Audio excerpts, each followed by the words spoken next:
Good morning, St. Francis. Good morning, people of God. It is Wednesday, the sixth day of November 2024, Wednesday of the 31st week of the year, the 31st week in Ordinary Time, and the day after Election Day. What happens will happen again for the next 4 years. So as we still continue to journey towards the conclusion of our church year, coming to you from the Francis Garden, our wonderful little gazebos that we have here for sitting out. It is warm day today, a couple of warm days before it gets a little bit cooler, but not cool enough to give for Father Jim. He also forgot his hat today, so but hopefully it'll get more fall and winter-like eventually. So, but I guess enjoy the weather as it is. Enjoy the good weather as it is. So, again, on this Wednesday of the 31st week of the year, the letter to the Philippians continues, again with Paul praising the faith of this Christian community in the city of Philippi, and again how they have basically withstood a lot of difficulties or opposition and what have you, and they are remaining firm in their faith and firm in their desire for unity and care for each other, and taking care for each other. And again, Paul praises that because again that shows the fruit of his own labor and of his own work in trying to bring the faith to people. Again, it's not always an easy task, and again, like we saw with the Galatians and even with the Ephesians at times, it's not always a task that produces the best fruit all at once.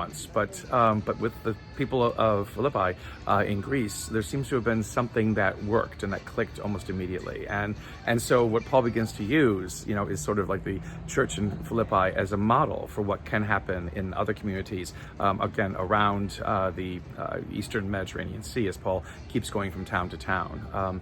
Again, that pull for unity and humility, the pull to be able to recognize, again, Christ's own life in our own life, is something that is constantly a challenge, but what's something that we are asked to live up to and live into, again, as believers, that it is our efforts to try to be a part of the life of Christ and to try to emulate and express and live the life of Christ in our own lives that makes faith viable, that makes faith powerful, that allows faith to become something that people begin to realize is not just a private affair or just something that is done to deal with our own personal issues.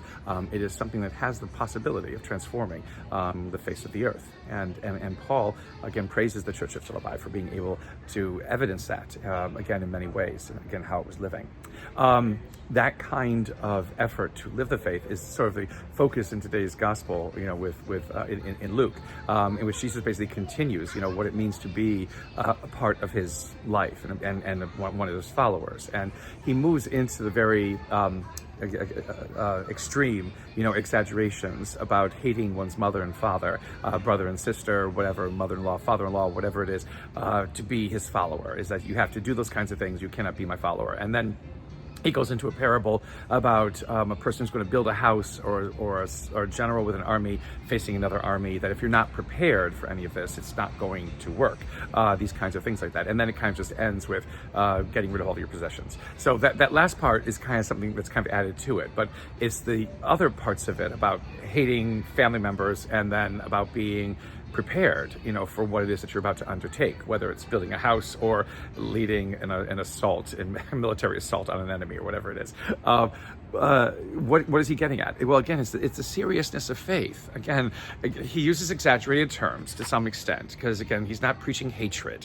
But again, family ties and family bonds in Jesus' time were considered an ultimate. And again, we could perhaps resurrect some of that effort today in our own lives of keeping family together and understanding how important it is to be family and to care for all members of our families, young and old. That these kinds of things are what matter and what make us, again, show our humanity in wonderful ways.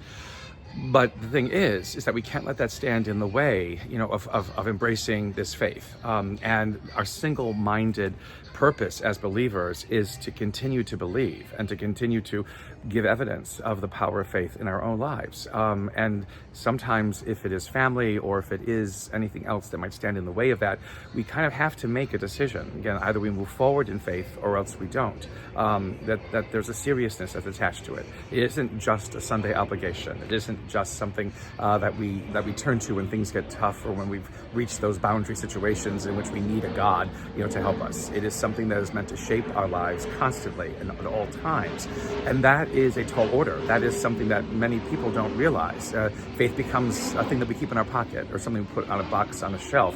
When we need it, we take it out. When we don't, we just forget about it. Well, this is not, what makes faith faith. And it's not what gives faith its power to affect transformation in the world, to bring the world into line with what it is that God desires it to be. If we don't take our faith seriously, if we aren't willing and risking to take our faith seriously, then it will have no power for us. It will have no power over us to shape our lives and to help us become the people that God intends us to be. A blessed day, St. Francis and people of God. May the Lord give you his peace.